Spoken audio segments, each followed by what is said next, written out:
Do we want to go around real quick and introduce ourselves again? Because I think I'll get started. yeah, I'm we got one new person. Yeah, Kitty and you can take it away. okay. It's nice to see everybody. We'll go ahead and get started. Sarah will not be able to join us this afternoon. Neither will Myron Pitts. So we're gonna ask for y'all to try to jump in a little bit more since Sarah, my co-chair, is not going to be here. I'm Kitty Etheridge. I live in Currituck County. I served as the election director for several years, and then I was elected county commissioner, and I'm in my second term. Okay, somebody else jump in. All right. Go ahead, Andy. Okay, Andy Jackson. I'm with the Civitas Center for Public Integrity at the John Locke Foundation. Chris. I'm Chris Cooper. I'm a professor at Western Carolina University, and glad to be here. And I'm Jennifer Roberts. Chris and I are on the steering committee, and Chris is actually the coach. I'm just an interloper today. I'll pass it to Brad. I'm Brad Young with the Institute of Political Leadership.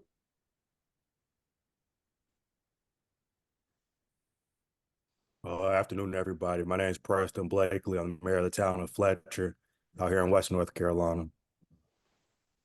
I'm Caroline Avery. I'm from Burke County, currently just volunteer. Awesome.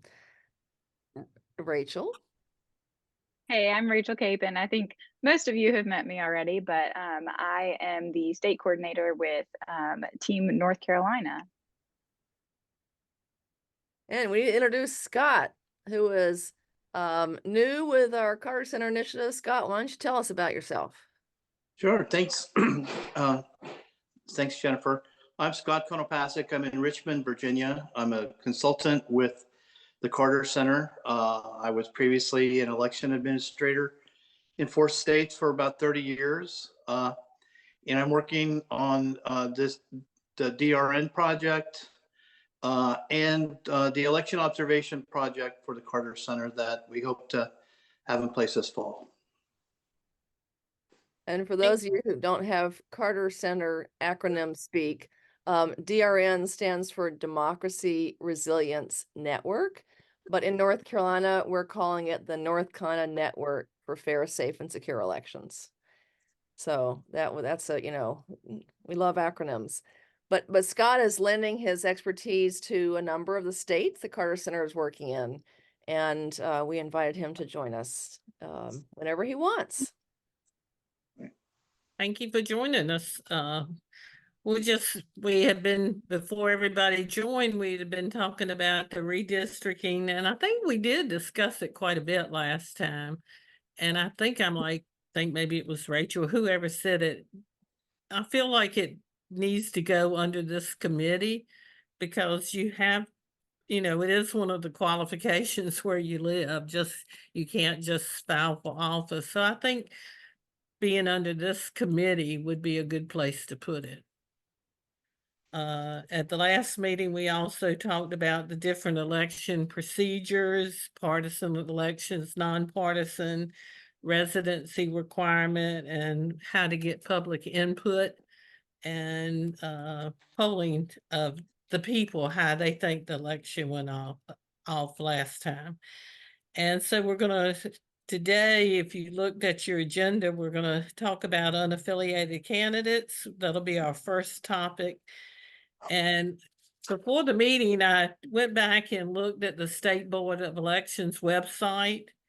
And in 2014, and I compared it to today, to Friday.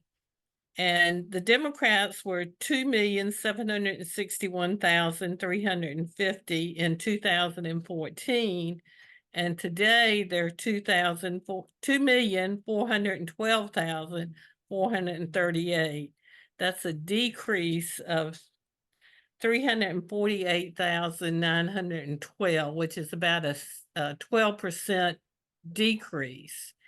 If you look at the Republicans, they in 2014 were 14,911, and as of Friday, there were 2,239,797, which was an 11% increase.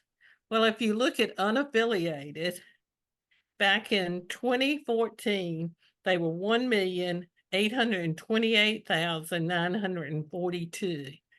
And as of Friday, they were 2,748,613, which is an increase of 919,671.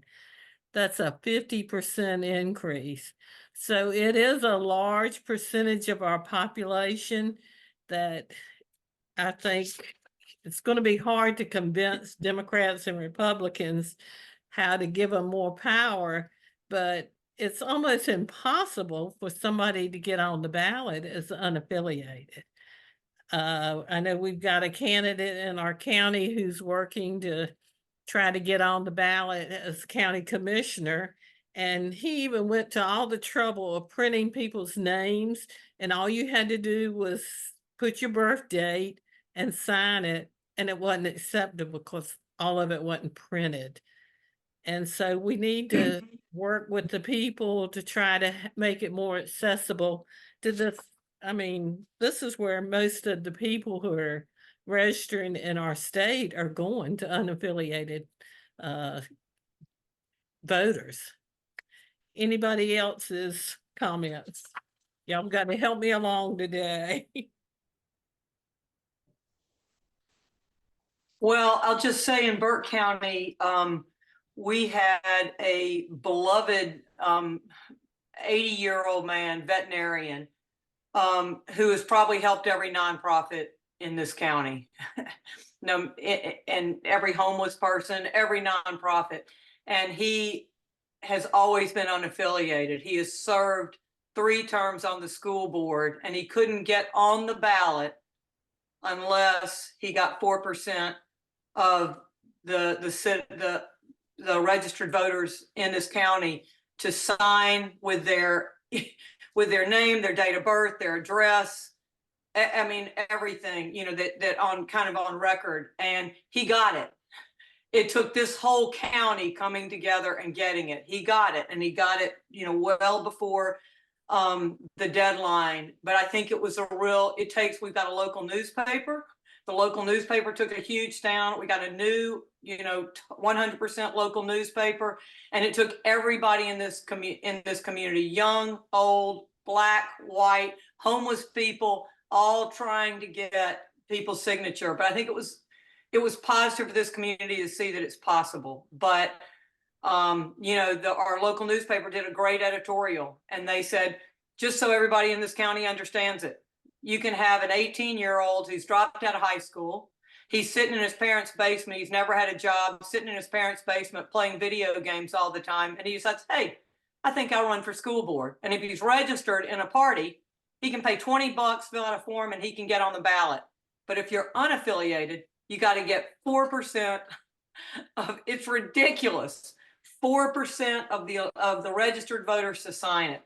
And they did a fantastic, you know, here we have a guy who's a veterinarian, helped every nonprofit, and, you know, and yeah, and already served 3 terms, and everybody on the school board was saying, yes, we want to stay on. So anyway, but I think it was good for this county to see that, yes, it is possible, but it's hard.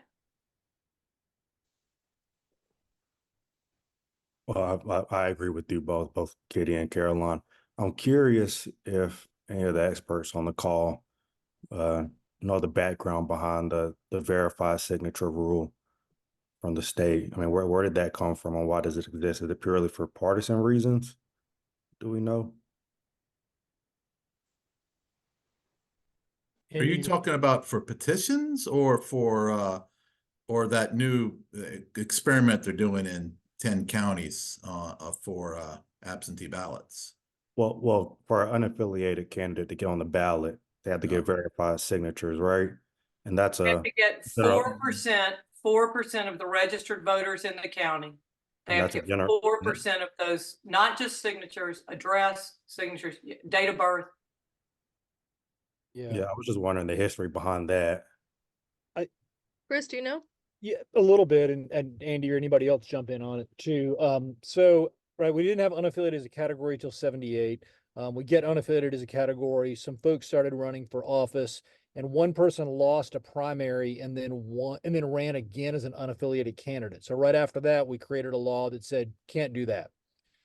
The signature, I don't know when this exact number was put in, but it's been a while. And the logic, which I don't agree with. I agree with everything that Caroline spelled out better than I can. But I think the logic is that if you have a lower threshold, you could just have these huge ballots full of candidates that weren't qualified and um, basically had no chance to be elected. And because it'd be an unaffiliated candidate, they'd be on the general election ballot too. So it would sort of muddy up the general election ballot if it is too easy to get on the ballot. I mean, to me, just speaking for myself, not any sort of dictate at all. Like, I think one really helpful thing for this group to do would just be to see what are the rules in the other 50 states? Where do we fall? Like, is this my understanding when I did some work on this a little while ago was that we actually are pretty strict. It is pretty hard to get on North Carolina compared to the other states, but it's been a while since I've looked into that. Maybe Andy's looked into it more recently than I have. I haven't looked, I mean, I kind of scratched the surface. We are on the kind of the high end, like for statewide office, it's 1.5% of the number of voters in the last governor's race. There's a couple of states, Indiana and one more, I think, that it's 2%, but a lot of states it's down around 1%. But there's, there's generally a sliding scale on this, and so each state is trying to strike what they think of as the proper balance between having more access to the ballot and having a manageable size for the ballot. I think is what they're trying to get at with there. And of course, there are partisan considerations, because if you do make it easier for, say, candidates from one side or another to get in, both parties are going to think, well, how can we encourage people that might split the vote from the other side to get their petition signed to get on board? It's the same thing we see whenever we get new parties coming on board. You can kind of predict which way the State Board of Elections is at least going to have their initial vote by, well, who is this going to pull from? That's like, we could predict, like, when the Green Party was coming up, which side, most of the folks were going to vote, at least initially.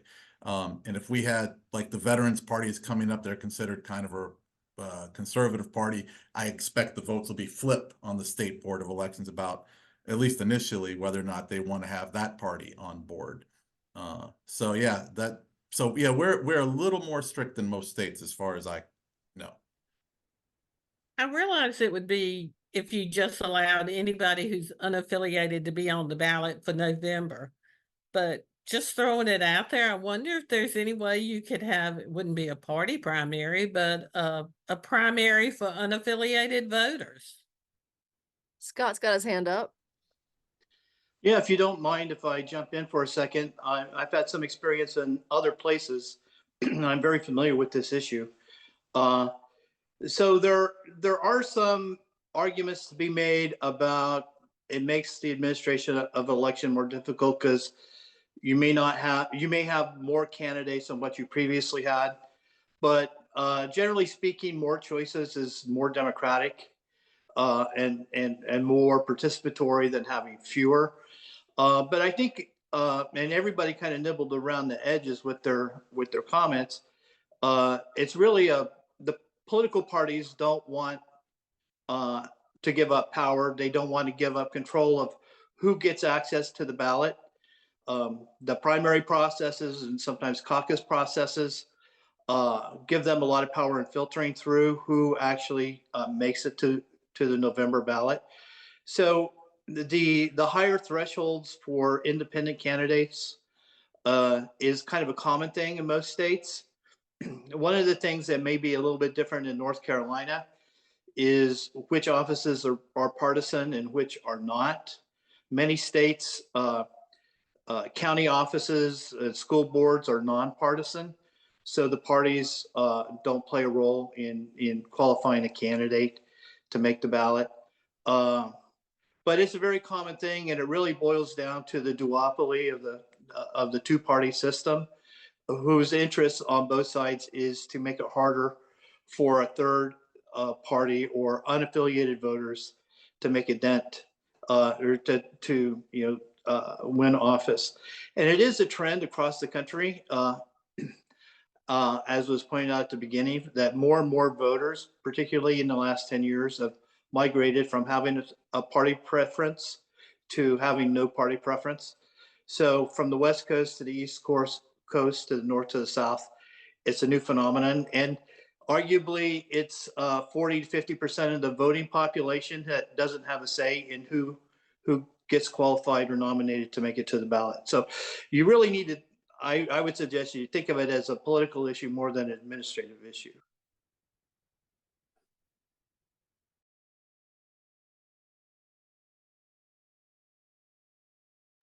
And I guess too, with you talking about nonpartisan school board, when Caroline was talking about her unaffiliated candidate, it was for a school board. Well, in our county, school boards are nonpartisan, so that would be another reason to have a little bit more uniformity throughout the state in how people are elected.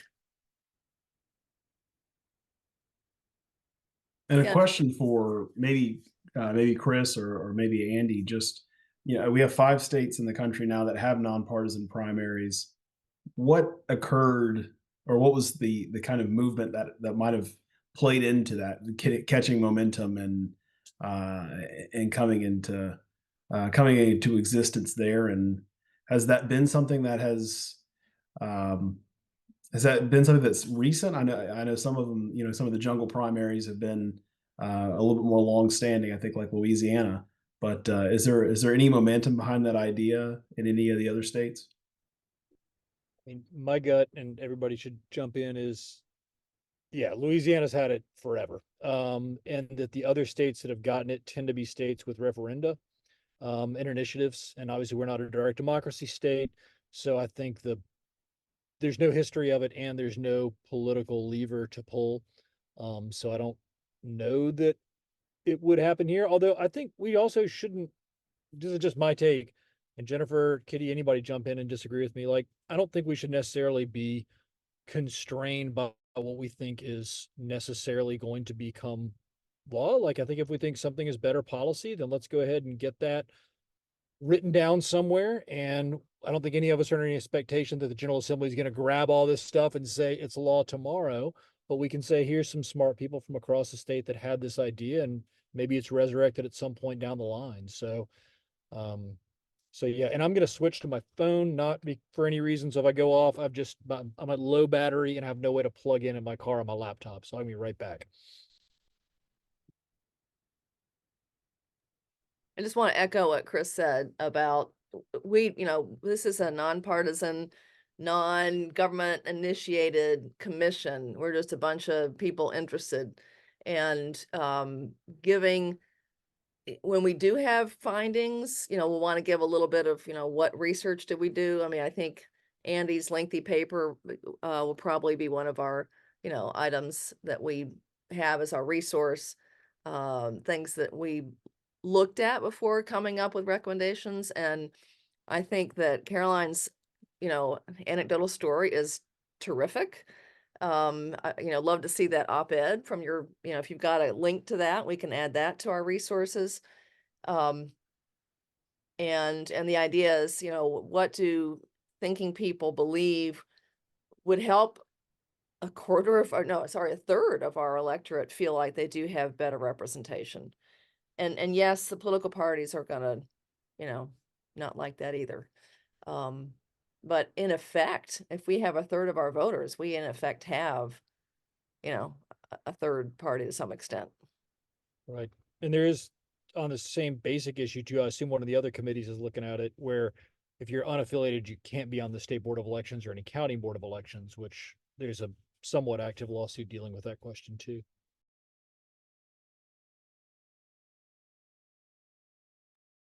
Were they not thinking about allowing unaffiliated candidates to be on the boards, or did I dream that somewhere? There's a lawsuit that has been filed, but there's been no action on probably about a year ago. And so my guess is you probably read about it then. The General Assembly, to the best of my knowledge, has not been for that. And Bill 749, right, which would have changed the makeup of state boards, would have deadlocked it at Democrat, Republican, still no unaffiliated. There was an iteration of the State Board of Elections where they had an unaffiliated member. But it was functionally, I mean, it wasn't really unaffiliated. The person who was the unaffiliated chair later came on, or who was the unaffiliated member later came on board as a Democratic Party member. It was just and of course, if it was a Republican governor, the unaffiliated would have actually been a Republican.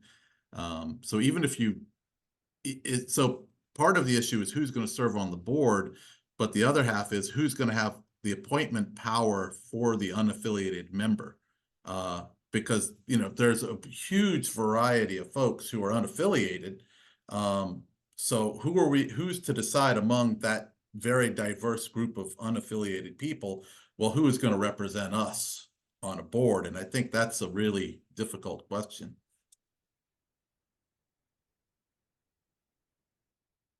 Anybody else have any more comments on the unaffiliated voter?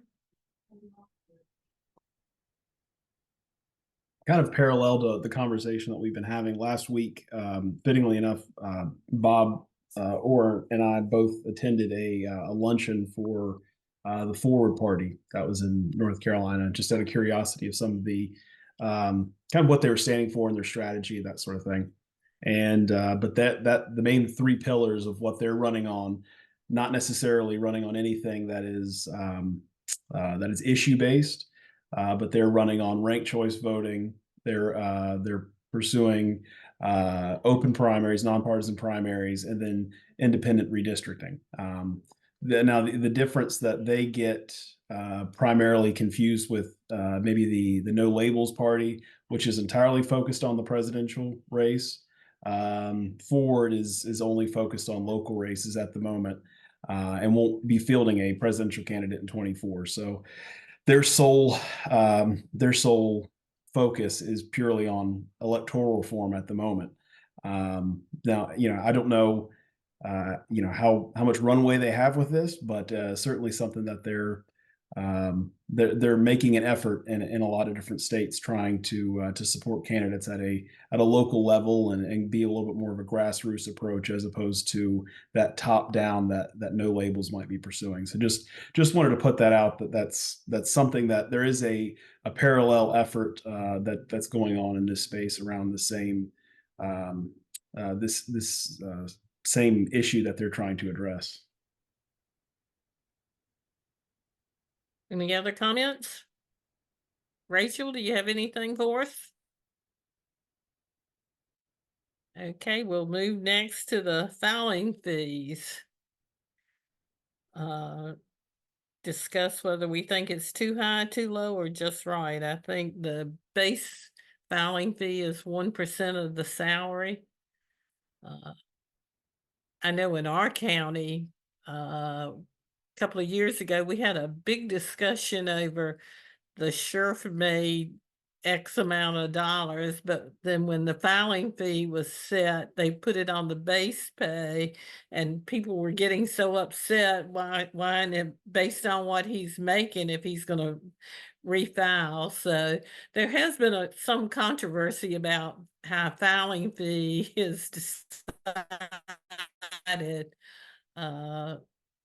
And I know the state board had to give a ruling on ours. You can't set a fee for one person at one amount and another person for another amount. What's everybody's opinion on this?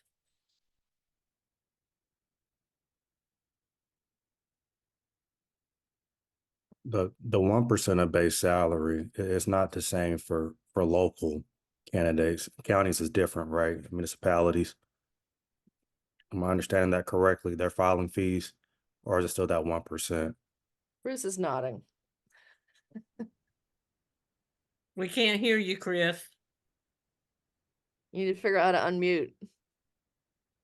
Uh-oh, can't Yep, unmute. okay, yeah, There. I think it is different, Preston. I was trying to remember so Preston's mayor of Fletcher, right? It was not 1% of base salary for mayor, right? I think it's different for No, municipalities, and that it's anything general assembly or higher. Isn't that right? Is the off the percentage of base salary, which is why it's I so cheap to do general assembly I, because I they don't pay. think yeah, I think so. Because I mean, I recall when I filed for election, it was enough that I could pull out some cash from my wallet and give it to them. Right. Um, That's but that's my recollection. yeah, nevertheless, I feel like in general, I think it's going to depend on the office whether it's too high or too low. I mean, if it's the governor, he makes what 200,000, so it would be about $2,000. Am I doing that right? Yep. I mean, that pushes out a lot of people from being able to run for office. I mean, $2,000 could be significant for some populations. I think it's also too a case that actually ties in strangely enough with this unaffiliated piece. So my understanding, those of y'all that are involved with practical politics more would know, but my understanding is the Democratic Party this time, when they were trying to recruit candidates, said we'll pay your filing fee as long as you decide you want to file for office for one of these districts. They need you. So the parties are actually paying this and making it work. Whereas if you're unaffiliated and you're having to come up with this money on your own, you're just left out to drown. If I'm not mistaken, I think the counties 1% also. Municipalities are treated separately. But if you're running for county commissioner, it is 1% of the salary as well as school board. I know it is in our county, and I think everybody's about the same with that. But municipalities are treated differently. And I think that's set. I might be wrong, but I was thinking that was set by the municipalities themselves. Because it's not the same throughout the. If somebody's correct. in a small, go ahead. The state board has a chart for all of that as far as all the statewide offices and but for local races they ask you to check with your county board. They don't have a set rate for anything along those lines. So I'm still trying to figure out how much autonomy they have in determining those sorts of things. Well, I know for county commissioner, it's 1%, but a county commissioner in Currituck County is not paid like a county commissioner in Mecklenburg County. Well, y'all think the filing fee is too high, too low, or about right, or? Well, and you have to address whether you think this should be a standard, or if it's okay for municipals to set their own. I would say, I mean, we've had some candidates in Mecklenburg who run over and over and over again, and they're not serious candidates. And so, you can, I'd make an argument, you need to have some kind of filing fee. And that's a good point, Chris, about the parties helping. I mean, if you can't raise, a couple $100, are you a viable candidate? I mean, I don't know how much it varies between cities and counties, but we had one race that had 14 or 15 candidates on it. So anyway, there's a sweet spot somewhere. Now, was that a municipality or for county government? The 14 or 15, that was for a school board race. Oh, okay. And General Assembly seats are a bargain. It's about $140. Right. Get what you pay for, though. That's the best one I've heard yet, Brad. I'm pretty sure for Congress, if I remember from 2012, when I ran, I think it was about $1,700 or $1,800. So that sounds about 1%. Mm-hmm. So the These consensus districts have a is whole bunch of people running. I think the state board sets for the county government, and then for municipalities, I guess it wouldn't be fair for somebody who's running in a small city that's maybe going to be paid, $1,000 a month compared to somebody who is a metropolitan area, because there's a lot of small municipalities throughout the state of North Carolina. So I don't know if that's something, I think it's something that we better let the local people decide, especially with municipalities. Comments? Well, next we'll talk about the timing of candidates and candidate withdrawals. I think right now it says that if you run in a party primary, you have 3 days before the filing period ends. So it doesn't give you a whole lot of time to change your mind. And sometimes people wait to the last minute to file for office. You've got people who are there first in line, and then you've got people who wait to see who's filed. Comments on that one? Chris is smiling. I'm just thinking about, so the backstory here is, in my mind anyways, Mark Meadows, who of course waited until after the withdrawal deadline to announce that he wasn't going to run for office again, so his wife's best friend could get his endorsement, and essentially locked everybody else out of the primary. And so I think he used it in kind of an anti-democratic with a small d way. And then on the positive end, like Patrick McHenry could have done that and didn't, and pulled out in plenty of time for lots of people to be able to weigh in. So I don't know what the right combination or date is, but I don't love a system that is reliant on people's goodwill to not rig it. That's what's behind my smile. And I think too, when they changed the filing period, depends on when the primary is, when the filing period is. And that's a big thing to consider too when we're talking about withdrawal of your candidacy.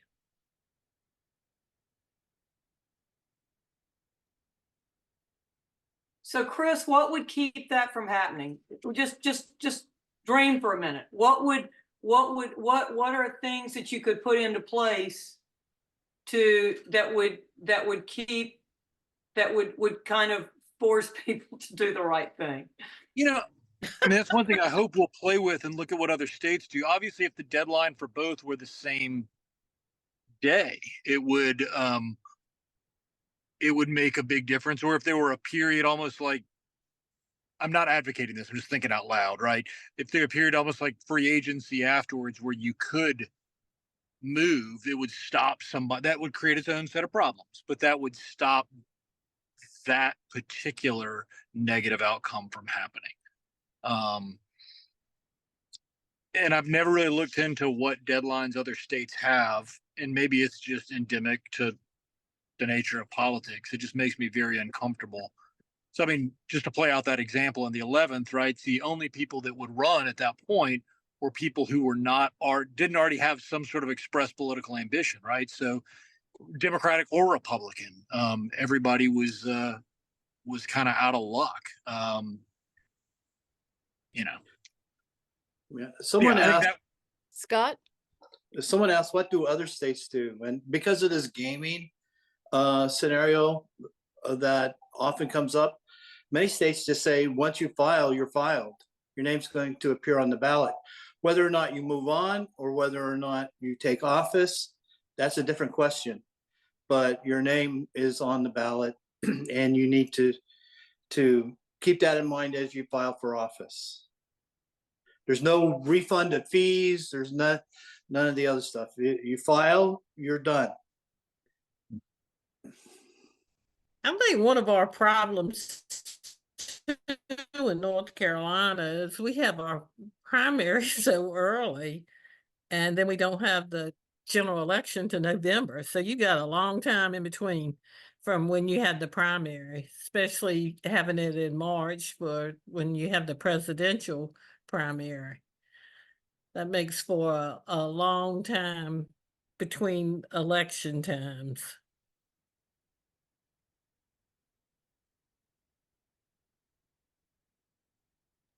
But I've certainly seen races where a candidate files and yeah, if there's a long time and they realize they can't raise the money or something happens in their life and they just tell people, look, I'm on the ballot, but I'm not really running. I've seen that happen. That's happening right now in Asheville City Council. Somebody said, I can't afford to live in Asheville anymore, so I'm out, even though I'm on the ballot. People have already cast votes for me. It seems to me that I don't know that it's the right solution, but the idea that you can't back out once you're in would also stop some of this district shopping that I think no one is a big fan of in North Carolina, right? I mean, I won't even name names. There are candidates, right, who've now on their third district that they've run in even over time.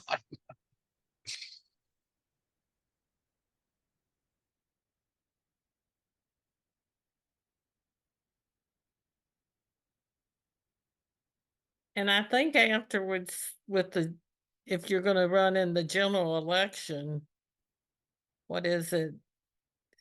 You have to withdraw, so am I right that you can withdraw from the primary to the general election, long as you withdraw? No, actually, in other states, you're the party's nominee. The party, it's not your choice anymore. You're representing the party. Now, in the case where occasionally candidates die or are incapacitated, or it's very obvious that reasons outside their control, there are statutory provisions at times for parties to replace their candidates. But it's usually in extreme situations and never a situation of buyer's regret, if you will. That's just been my experience. Again, I've worked in 4 different states on the East Coast and the West Coast, so I've seen a lot of different things. So these are kind of, other alternative practices. You guys are nailing all the right issues around ballot access and candidates. So this is great to hear. Be careful, Scott. Chris is going to ask you to speak to his class sometime. And What are you talking doing on about Wednesday? and falling right in line with that, how do we communicate all this with the candidates? How do we get the information out? So many people come in to file for office and they come in and say, what am I eligible for? Tell me what I could run for. I've had that before. Yeah, So arguably that's the party's job if it's a partisan office and not the elections office job, right? Because the parties are the ones who control who gets to run for them. They should be the source of information rather than putting a neutral election administrator in the middle of trying to explain the rules. If the parties are going to control the process, it makes sense that they disseminate the information. Well, what about in nonpartisan races? Oh, no, that's a different story. Then absolutely, it's the election board and election administrator, because there's no other source of information. And somebody asked earlier about jungle primaries and top 2 primaries. I have experience there. If you guys ever want to talk about that, I'm happy to share. But that's probably an extended conversation. well, I think there's a certain amount of information that does need to be shared with candidates before they file for office, even though the party should. But when you're talking about school board or municipalities or local offices, sure, the county commissioners, a lot of times the party isn't active, especially in small counties, and the majority of our counties are not very large. So some people don't even have a really good network with the party they're affiliated with. So through information that can be shared some way, and that leads us into how to get the information out to the public and have public input on things that they like about elections and they don't like about election. You know, one thing I'll just add to, I think it makes it even more complicated in North Carolina because we have so many local bills on elections that every county is running, well, not every county, but a lot of counties are running things slightly differently.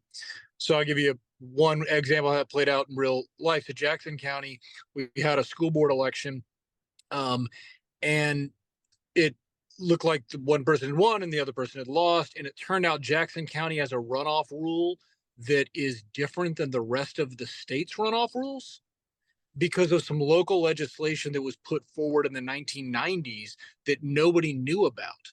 But somehow this one candidate had gotten word. We asked the County Board of Elections, and the director in Jackson County had been in for 30 years. She said, I have no idea. So we were going, like, asking Jerry Cohen, if you know North Carolina election administration, like, Jerry, what's the deal? And he's having to look up local legislation. So, like, local county boards oftentimes don't even know the rules that we're governed by because of these crazy local bills that we have. So I don't know what that looks like. I just know this is a really bad system. I went back and looked like all the people that could have called for recounts in Jackson, or excuse me, for runoffs in Jackson County over the years. It's like tons of candidates. They just had no idea. It's a banana system. Caroline, you had something to say? Well, I'm super slow, so I wanted to back up a little bit and ask Scott. Scott, you talked about how in other places you saw they didn't allow you to withdraw. Okay, and there's been some chat about it. Jennifer chatted a little bit with you about it. Any negatives? Did you see any negatives to that?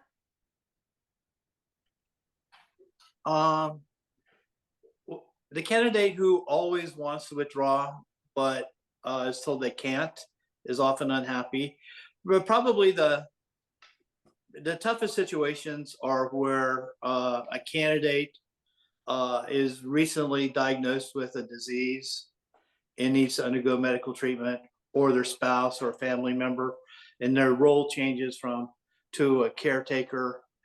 Those are kind of hard to, but the only downside to that candidate is that their name's going to appear on the ballot and they have to answer the question.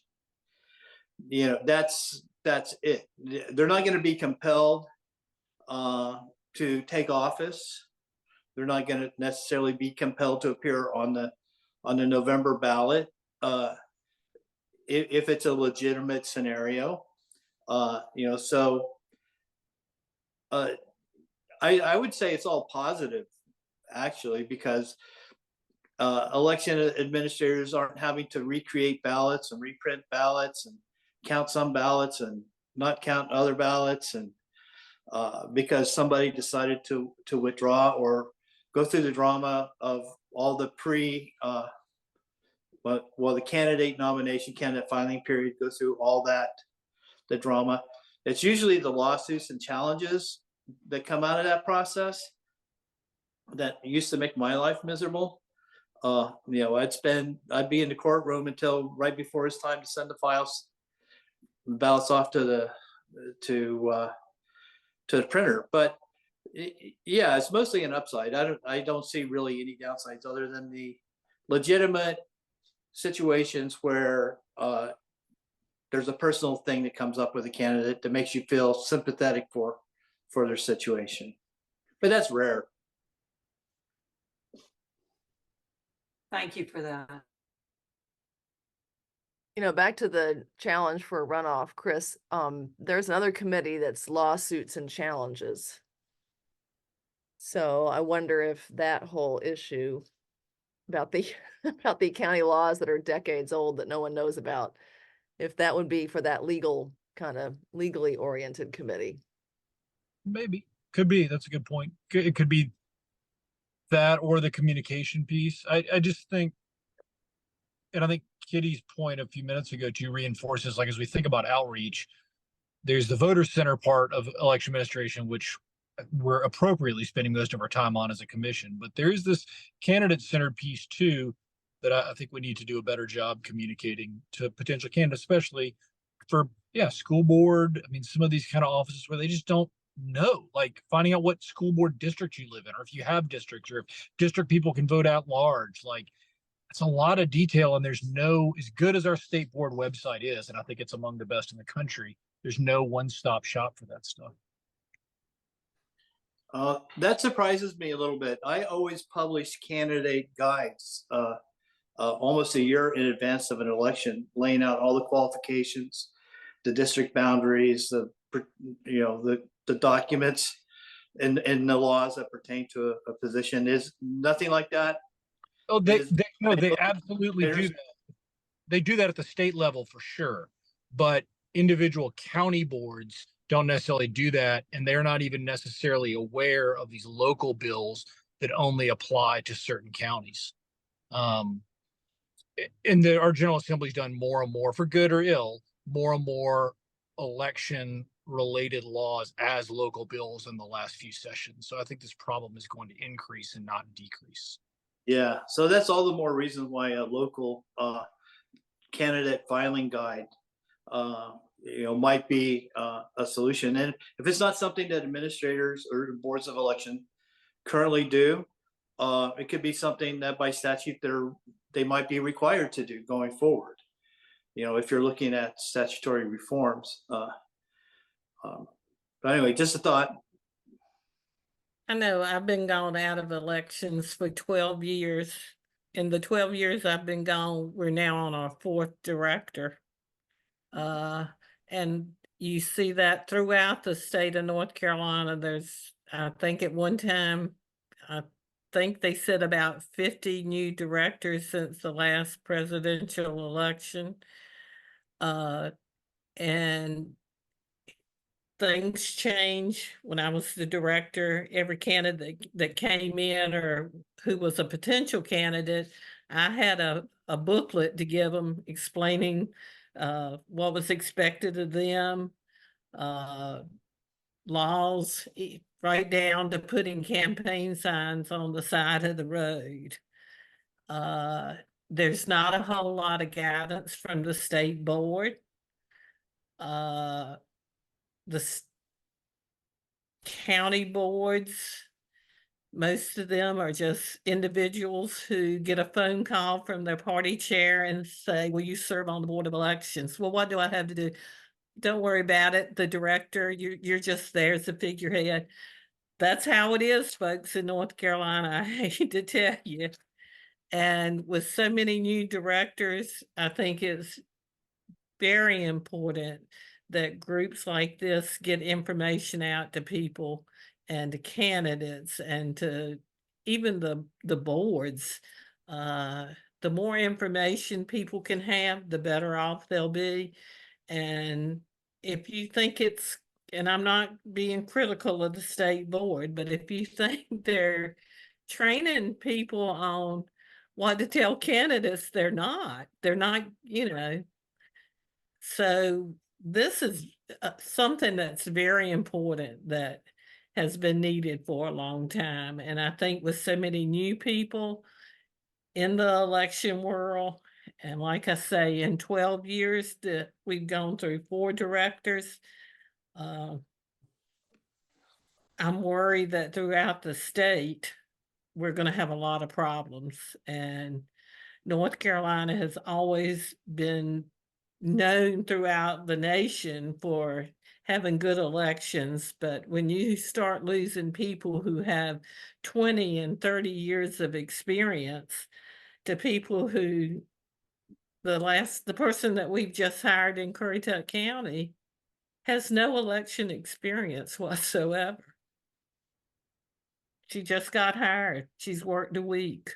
So the more information we can get out, the better we'll be. So Scott, I just put in the chat, local candidate filing guides.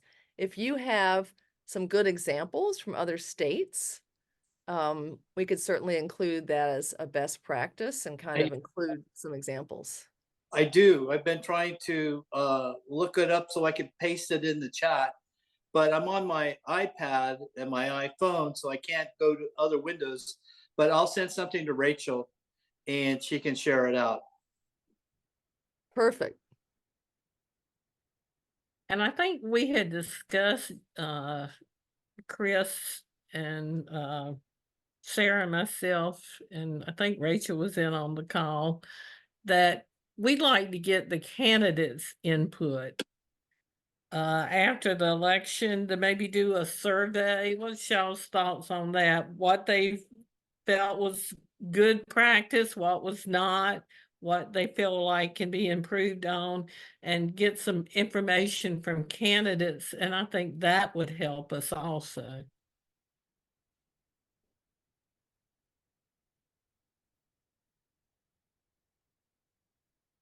Great. I think it's a great idea. And then, you know, if we get 40%, well, if we get 20% to fill it out. When we talked too about using the 23 folks too, that might be a little less busy, might get surveyed less often, right, during the municipals, but those are real elections being run across the state too. And some of the confusion, we might actually find more of those in the 2023 candidate pool than the 2024 candidate pool, perhaps.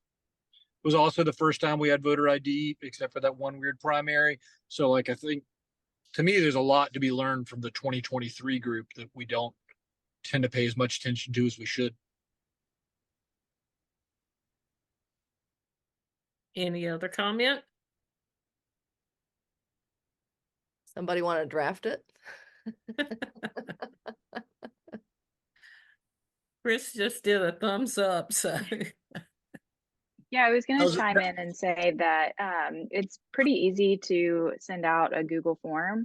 So if you want to do it that route, maybe we could have the committee or Chris or Jennifer kind of brainstorm some questions that we can include in a Google form. And then their email addresses are available on the State Board of Elections website.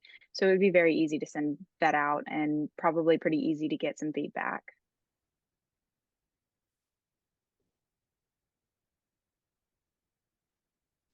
Any other comments before we're getting ready to wrap up?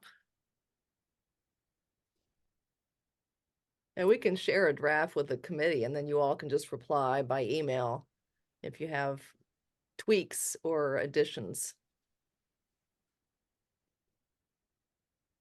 There were anything else? I think we got another meeting scheduled the last Monday in March. Don't know what date that is, but I'm sure Rachel will be letting us know. Yes, it's the 25th of March. 25th.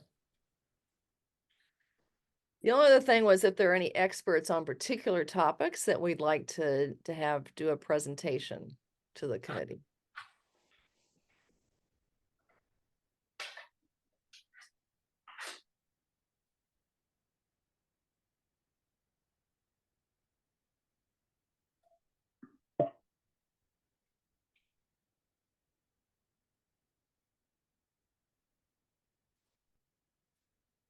You can have Andy talk about his paper on redistricting.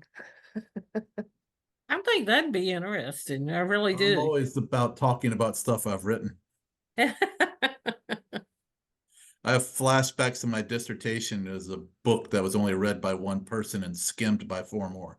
So anytime I write, I'd love to talk about Hey, Andy, I'm one of those that skimmed it now, you know. it. Yeah. All right, 5. Well, how about if we give Andy like 15 to 30 minutes to talk at the next meeting? How's that sound, Andy? I mean, okay, Okay. I will note that. And then Rachel can and Jennifer and Chris can kind of help us to fill in the other 45 to 30 minutes. Yeah, well, if we have a draft survey, like, I don't know that I should be the one doing it, although I'm happy to do whatever, but if folks have just like stuff you would want to ask on a survey, feel free to send it to me. I can start putting it into Qualtrics or we can do something else with it. The only problem is if I do it is I have to put it through our university institutional review board, which will add a layer of time. Whereas if Rachel does it, she can do whatever she wants to do without asking permission. Maybe let that be part of our discussion. Everybody be thinking of something that they want added to the survey. And because we don't want the survey to go out to after the election anyway. I also have a feeling that if Andy does a 15-minute presentation, we'll have at least 10 minutes of questions. Well, we might give him 30 minutes. Why don't I plan on 12 minutes, and that way I won't bogart more than a third of the meeting next time. Okay. Does anybody else have anything? Well, I appreciate you taking the time this afternoon, and now we'll let you go out and enjoy the beautiful weather if it's like it is here in Currituck County. The sun is shining. Anything else? All right. Thanks, all of y'all. See you later. Bye-bye.